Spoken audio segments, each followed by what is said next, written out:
Hello and welcome to episode 48 of the Pos-cast with Rabbi Shmuel Posner and myself, Seth Hellman. Rabbi, how you doing today? Oh, Baruch Hashem, good. Yourself? Baruch Hashem, very good. Oh, good. So tomorrow is a fast day, the fast of Yes. Esther, which is very interesting because Esther fasted before she went to the king, before she went to Achashverosh. But that was actually like, right, it was Pesach, the first day of Pesach. But we don't fast, no fasting now. We're fasting tomorrow because normally it's the day before Purim, but Purim is Shabbos, so it has to be pulled back to Thursday. So why are we fasting the day before Purim? So the day before Purim was the day that the Jews went to war with those that wanted to harm them, and they won the battle. That's why we have Purim. So before you go to battle, you fast. But the soldiers themselves didn't fast because you can't fast. Soldiers have to be fit to go to war. A lot of things that are forbidden for a Jew, you're permitted to do for when you're in battle. So other Jews fasted on this, but that's not really, and nothing to do with Esther. This is the battle. But I guess they wanted to make a commemoration also of the fasting of Esther, because that's really important. The Rebbe makes a big point out of this. Esther was going before the king to request salvation of the Jewish people. Now, the king was not a very refined gentleman, let's put it that way. And so her going to before Achashverosh, after fasting for 3 days, she would look not very good. She would look very, probably pale and who knows what. But she realized that Hashem is the one that gives her the success. So she had to do her part and get lined up with Hashem. So she fasted, even though physically it wasn't going to make her look very attractive. That wasn't the point. The point was if Hashem wanted it to happen, it's going to happen. It's like money in the bank. If you have money in the bank, you could write a check. You write a check, there's no money in the bank, it's worthless. So the main thing is put the money in the bank. You'll find how to write the check or how to transfer it. So anyway, that's the fast day is tomorrow.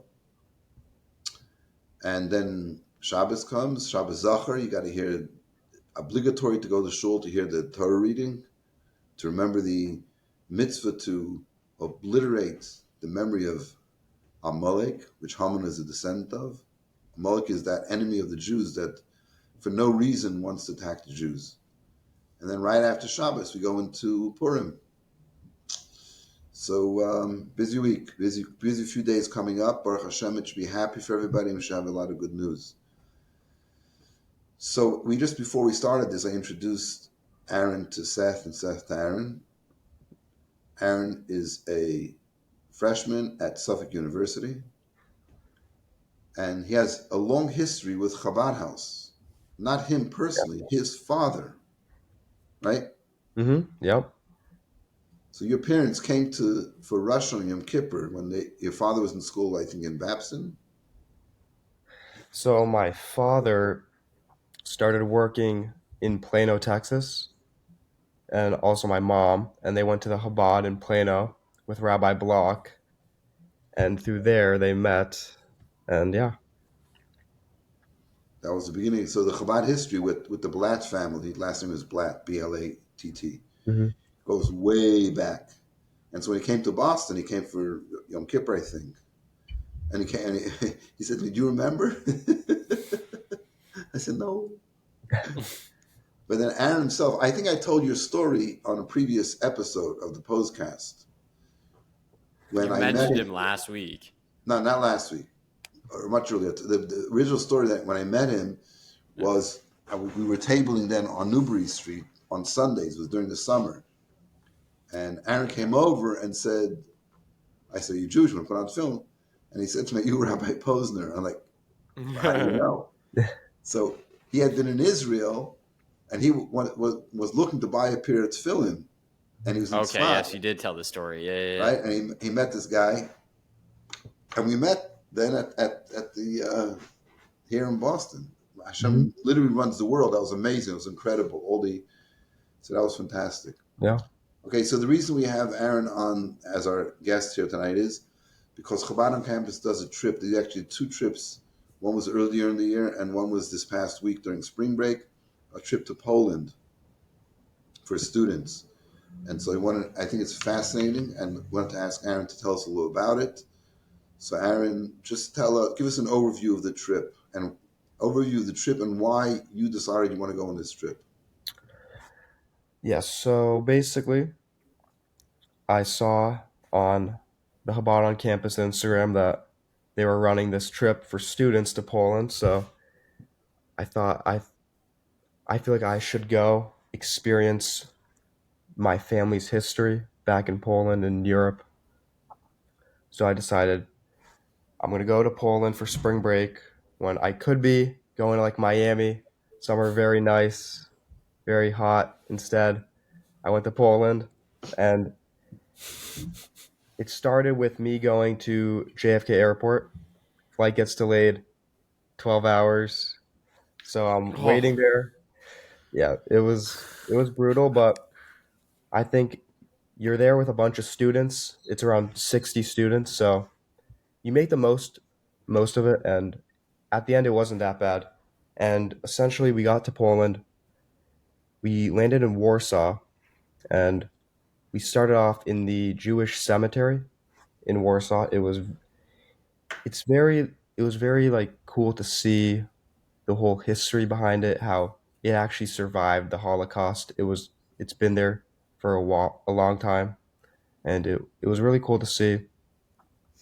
And then after that, we went to the Warsaw Ghetto, and we saw where like all the Jews lived during that time, and it was very fascinating to see the difference in like the architecture, how you could see like the older buildings that were during the war versus the new modern buildings, which was really cool to see. And then we saw different like monuments in Warsaw. So that was like the first day, which was Monday.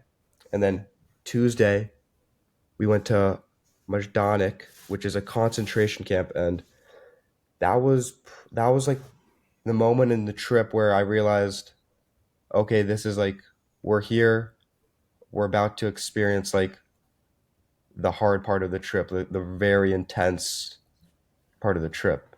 So we're driving, and we're actually on the public road where all the cars are passing, and you just turn to the right and you see these very like old wooden buildings, and it's very scary how it's just there. People, they drive to work and they see these buildings where horrible things happen to Jews.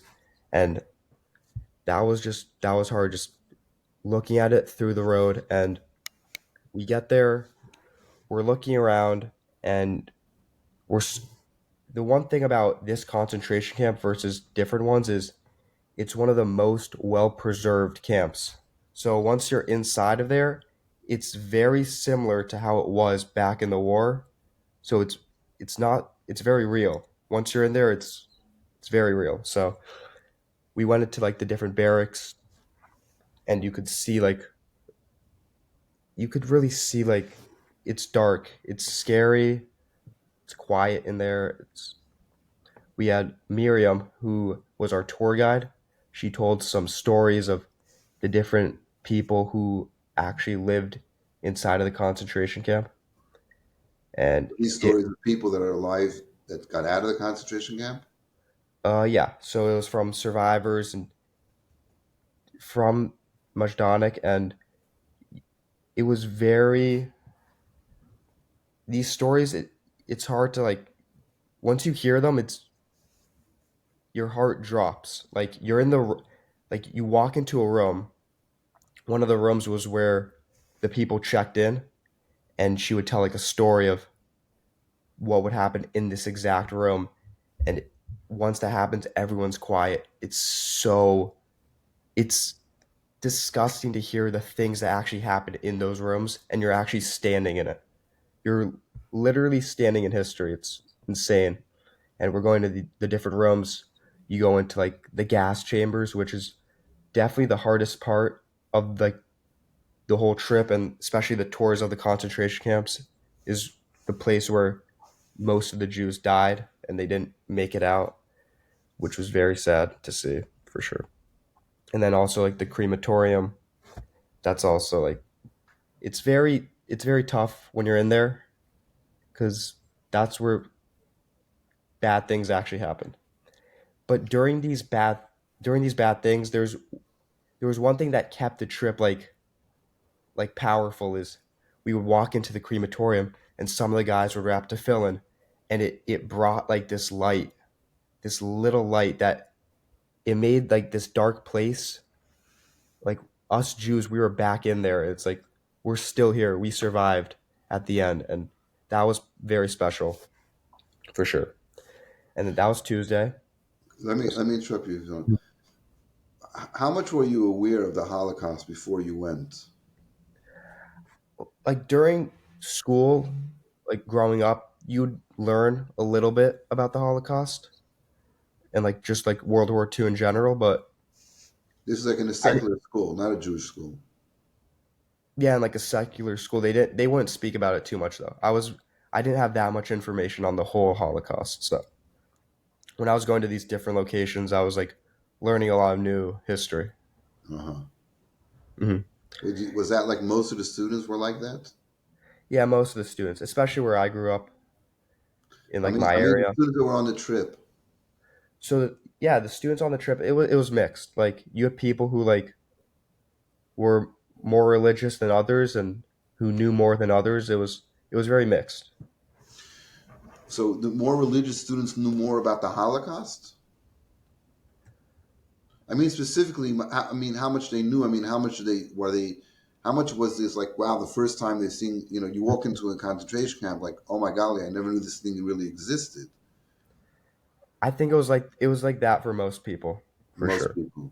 Yeah, because like you hear about you read it on the textbooks, everything that happens, but once you're inside of like a concentration camp, it's completely different. You don't really know anything that's going on in there. So So, Seth, how did you know? What do you know, and how do you know about the Holocaust?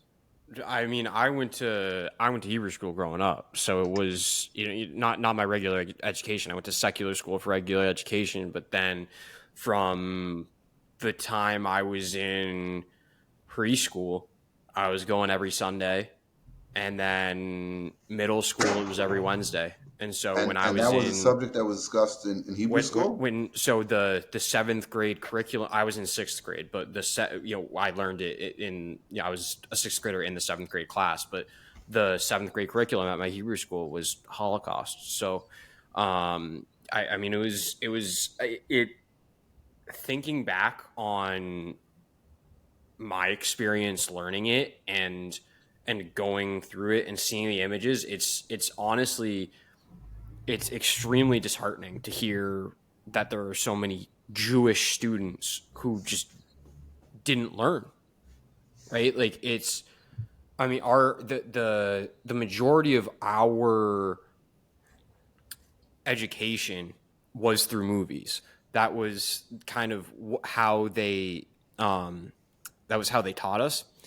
And so we had to watch like the one that sticks with me the most, and I couldn't watch all the movies. Like sometimes I would go off to a separate area and not watch. The one that sticks out to me the most is The Pianist. And there was just one scene where the Nazi police go into this house, and the commander comes in, and everyone at the table stands up. Like you had to stand up for when the commander, the chief, whatever his position was, came in, and there's a guy in a wheelchair, right? And the dude in the wheelchair just can't stand up. Like his legs don't work.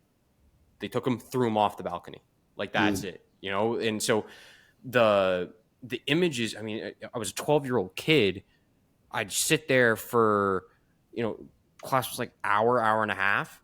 I'd go to school all day. I'd show up to Hebrew school, watch stuff like that, and all the movies are like that, right? Like it doesn't get any easier watching the movies. Right. The only one that I could really stomach was Uprising, and even that is, or not Defiance. Defiance was the Daniel Craig movie, right? That one's only PG-13, right? And so that one I was able to stomach. Most of them, it's like these scarring images. I'm 12 years old and I got to show up to football practice after, right? Like that to me is like what I associate with the Holocaust imagery is like, okay, you show up to regular school and then you're going to Hebrew school, and then you got to go get beat up for 2 hours right after. Like the mental shift of going through that is what I think about. And you couldn't pay me to show up to a concentration camp. The gas chambers, no, you'd have to drag me kicking and screaming into one of those. There's no chance I would ever step foot within a Because hundred you were yards of a exposed gas chamber. because you were exposed to it earlier, so you know about what it is. Yes, and the thing is too is that what you run into in your education once you start learning about, like, we didn't cover it until high school, right? When it came to like secular History. education, and we Yeah. covered it some, but then you had the problem of, like, the way it was introduced in my school, it was in modern European history, and so they bring in the Armenian genocide, right, which is a genocide, but they try to equate the two, and it's being the only Jewish kid in the room and hearing them try to equate the two, where it's, one of them was literal just extermination, like rounding everyone up, throwing into the camp, forcing them into manual labor, and sometimes literally gassing them with chemicals and then forcing them to dispose of their own dead, right? You have that compared to the Armenian genocide. Not to say, like, that the Armenian genocide's any less, or is not severe, but it's entire, to me it was brutal to hear people equate it, because no one else had the connection to it, right?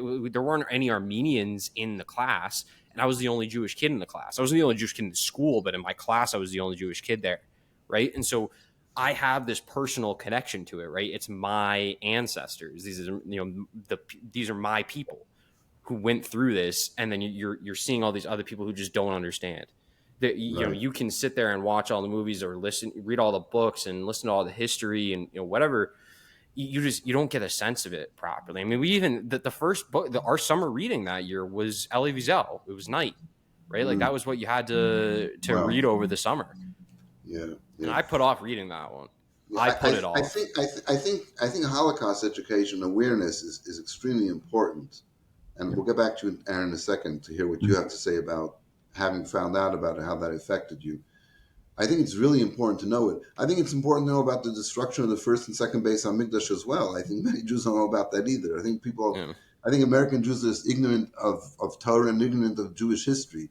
That happens to be the Holocaust is like, the most recent massive attack on the Jewish people. But if you go back in history and look at the Crusades and look at the pogroms, and we have enough of that stuff. But you have to balance it with like a wholesome Judaism. Mm-hmm. When you hear kids like yourself, like Seth, Baruch Hashem, you've broadened your understanding and observance of Yiddishkeit a lot since you were a kid. But if a kid doesn't have anything more than Holocaust, and that's how they identify with Judaism, it's not a happy thing to be a Jew. So that it's important, but you always hear these stories, and I'm hearing it firsthand from you. It's like, yeah, I always heard about this stuff. Hebrew schools, all they do is teach about Holocaust. Like, why not teach the joy and beauty of Judaism? And that's how you should educate your children too. You have to find a balance between saying we're an oppressed people and why it happens and what happened in history, but also if you don't balance that with the joy and beauty and how wonderful. I was just looking on Facebook, and this guy I know, we used to go to school when not he went to Berkeley, and he writes this paragraph. He says, every day something about waking up and and blah blah blah. And then he said, and I think it's time for me to find my purpose in life. And so I wrote him a private message. I'm going to post him. I wrote a private message where it says in Pirkei Avos, "I am not created only to serve my master." Like, kids have to know what's the purpose of Judaism. Being Jewish means we're going to get beaten up and murdered and all that. That's not anything. All right, Aaron, tell us. So I know we're not going to have time to go through the entire trip, but let Yeah. me just I hear what you say about. Tell us if you can what impression, having been to the concentration camp, how that affected you, and then tell us a little bit more about. I know there's a couple of Chabad rabbis there. What was the spirit of the whole trip? I mean, it wasn't just to take you and show the whole Holocaust. So if you can answer those two questions. Yeah. So, like, after this trip, what I took away from this was, like, I'm like the Holocaust was very sad. It was very scary, and I think now it's like I want to leave this trip like studying more of the Holocaust, studying more of the war. And I think, yeah, the whole trip, it was very hard. Uh, I wasn't that informed of the like the entire Holocaust, and it was very eye opening. I think that was like the main thing. And then the rabbis on the trip, you had Rabbi Yossi and Rabbi Zalman from UNC, and they made this trip very special for sure because their personalities were amazing. Like what they said, like when you're in those concentration camps, someone has to speak to everybody, so no one gets too like too much, someone has to like calm them down, someone has to be there for them, tell them it's going to be okay. And that's what they did best. They would say very like heartwarming stuff to all like the students, and it kept everyone connected for sure. What kind of stuff did they say? I think just like when you're like in these different locations, they said some like very nice stuff. Like I think one thing that so on Wednesday we went to the children's forest. This was like probably one of the most like saddest part of the trip. They take us, we're on this bus, they take us, like pitch black, it's downpouring outside. And we go to this forest and nobody knows where we're going right now. Nobody knows. We walk into like this monument, this memorial, and it's a mass grave of all of the children from the town that was near the forest who died in the Holocaust. And that was the most emotional that I got during the trip. I was It was just very sad. I was angry the entire time, and everyone there is very emotional right now. And the rabbi, he's saying like he's saying stuff like, I think one thing that he said to all the students was like the parents back then, they couldn't protect their children and they couldn't keep them safe, but our parents today, they have the ability to keep us safe. And I think that was a very like it's true. Like back then, people couldn't do that much for anybody. We didn't have that much power, and now as Jewish people, like as parents, like they can protect us so much better than the parents back then. And that's one thing that Rabbi said, and it touched everybody, and it meant a lot for sure. Hmm. Yeah. Interesting. And you had a Shabbos there as well? Yeah, we had Shabbos in Krakow, which is like the whole after that, like we went through all like the hard stuff of the trip, and yeah, we had Shabbos there. I kept Shabbos for the first time. It was very special, very amazing. You know, I think that's like you talk about putting on tefillin in the concentration camp, all that, but like it's incredible that you kept Shabbos for the first time after being with I think just like in heaven, they're like the angels are dancing. Like wow, this is amazing. Like yeah, I think indicative of the loss of life and the loss of Jews in that place, and like you're saying, here's some kid coming from the United States keeping Shabbos.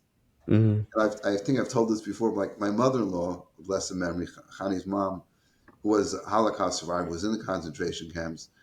And I remember the first time her telling it at our daughter Chaya's bas mitzvah, but I think she told us many times that like, and she kind of basically said that this is my answer to the Nazis, Machshmon. They thought they're going to win out, and here I am at celebrating the bas mitzvah of my granddaughter. So the perpetuation of Judaism is really the response. You tried, you were not successful. And it's not, it wasn't the first time. Hopefully, it is the last time. But that's like a powerful message. Like, Mm-hmm. what what is our response? Even today, I think this sadly, it's a situation where we have anti-Semitism. We read the news, we see things online, and it's like so much negativity to Jews. And I think what you said is the answer. Keep Shabbos. That's what Judaism is. That's what Judaism is. Not getting online and having fights with people, arguing who's right, who did what and who didn't do. That's all like that's fine. That has its place. But when it comes to the core of it, when a Jew is walking down the street wearing a yarmulke, wearing tzitzis, or even doing something privately, putting on tefillin in his dormitory room, or keeping Shabbos, where like the world doesn't know about it. You're not parading around, but you're making a statement. The statement is, and it affects the world, but it's a statement. It's your personal response. I'm going to keep Shabbos. They wiped out 6 million Jews, but we're here and we're doing it. So I think that's so beautiful that to hear that your first Shabbos, you had to go to Krakow to have your first Shabbos. It's Oh yeah. amazing. It is like special though for sure. Like because most of the people there, like not a lot of the students here keep Shabbos like regularly.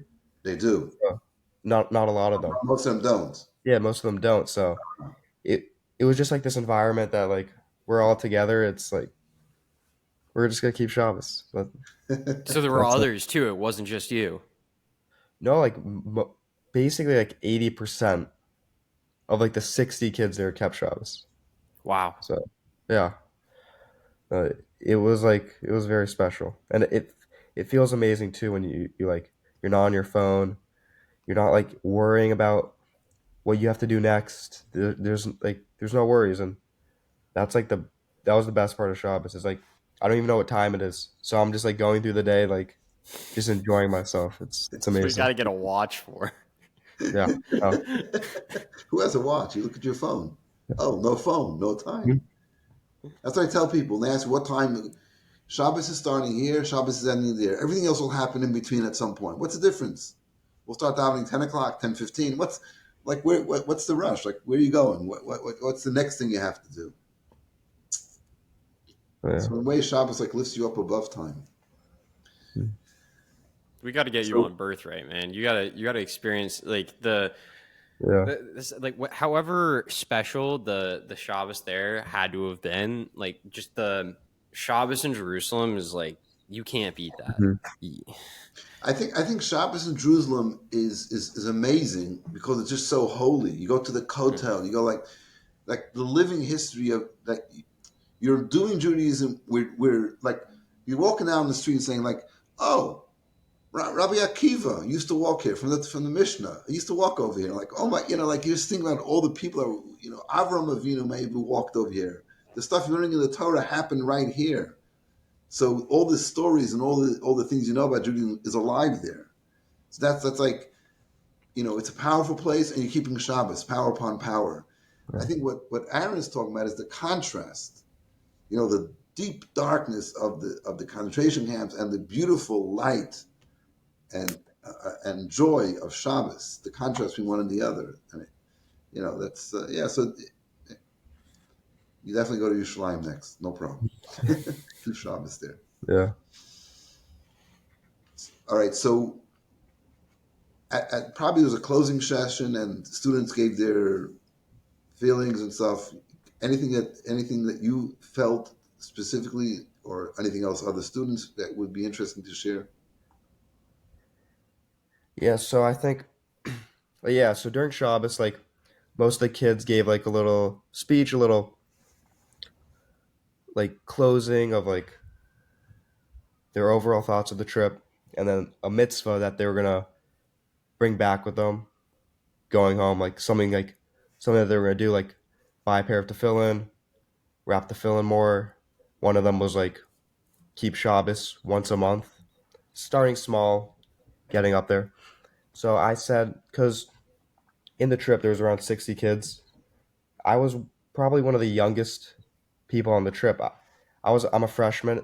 Most of them were like graduating seniors. So it was definitely like a big age gap, but I learned a lot and I was very inspired throughout the whole trip. Not just through, going through like the history of the trip, but also just being with the older students. They inspired me and what I said in my speech during Shabbos was, you know, I appreciate everyone who came on this trip.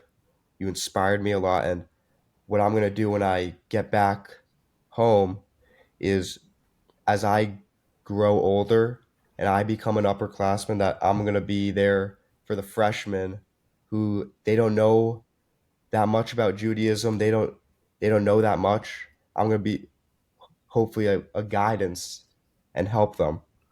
And then my mitzvah was going to be that I usually don't go to like the Saturday service for Shabbos because like I don't know Hebrew, so when I sit there, it's like I can't really like feel a part of like davening. So I'm gonna learn Hebrew so I can slowly start going to Shabbos service, and yeah, Rabbi Amazing. will get you right, man. Rabbi will get you right. yeah. we, we're starting Hebrew reading classes next week after Mhm. Purim. Baruch Mitzvah. Hashem. Baruch Hashem. No, but I don't want. Tell us what you did with your roommate today. Oh yeah, so my roommate, I think he was just inspired. Like I went on this trip, you know, he doesn't really rap the film and he's not super religious, but he's a Jew. So I just told him like I always tell him like, hey, do you want to come to Shabbos? Do you want to rap to fill once? He's like, he's not ready yet. So and I don't take that personally, because for the past 18 years I never rapped to fill before. I never went to Chabad. I was always like skeptical about, hey, should I go to this? Like, and today I think he was just he sees me rap the fill and I think he had that little light and I was super proud of him. That made my day. That was amazing. It was awesome. So you told him about the trip. Yeah, I told him about the trip and I told him like, hey, like like junior senior year, like this is gonna be a perfect trip for you. You're really gonna learn a lot. You're gonna meet a lot of students, and you're gonna leave with that light that I had when I just left this trip. That you want to be there. You want to inspire. You want to do more mitzvahs, and you leave this trip sad, because you had to experience being in the concentration camps, but you also leave like you have a duty, you have a role to fulfill coming back home, which is be more Jewish, doing more mitzvahs, just doing the whole thing, you know. Amazing, Mhm. amazing, amazing, amazing, amazing. Yeah, that's. I mean, coming to Purim, that's exactly the story. Yeah. Transformation, v'napechu. The beginning of the story of the Megillah is down. You know, Vashti doesn't like the Jews. Achashverosh doesn't like the Jews. Haman wants to wipe them all out, and and what is there? So Esther is the queen, so big deal. And then you see that Hashem orchestrates things, and it ends up being a wonderful, exciting, and extremely happy holiday. And I think what you're representing is exactly that, from Mhm. the depths of the darkness to the ultimate spreading of the light. Yeah. Amazing, yeah. And It's of incredible. course, this is our mission. This is our mission, is to bring more light and more light. And the Rebbe always said, like, we're right there, we're right there. We just have to do another mitzvah, and we never know which mitzvah. And we're certain it's going to happen really soon, like imminently, immediately. We're ready. So another mitzvah, and coming Purim is a time of Avos Yisrael, and whoever's listening, you got to do all the Purim mitzvahs. Get onto it.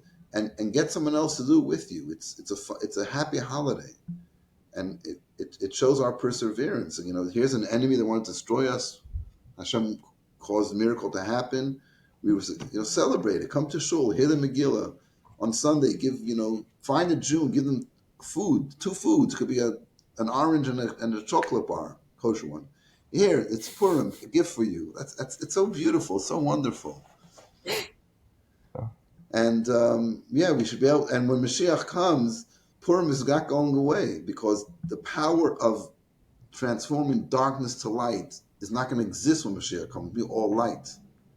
But then we'll appreciate all that we've done during the time of exile. We'll see how wonderful it is, how amazing it is.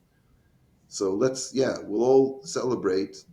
Talking about going to Yerushalayim, we'll go to Yerushalayim and we'll celebrate there with Mashiach Tzidkenu. Amen. And with that, thank you so much for listening to episode 48 of the Pos-cast. Rabbi Shmuel Posner and myself, Seth Hellman, and our special guest, Aaron. Have an easy fast, everyone. If you are in Detroit like me, your fast starts at 6:04 a.m. If you're in Boston, like Rabbi Posner, the fast begins at 5:16 a.m. So have an easy, meaningful fast, everyone. Have a great Purim, and we'll see you next week.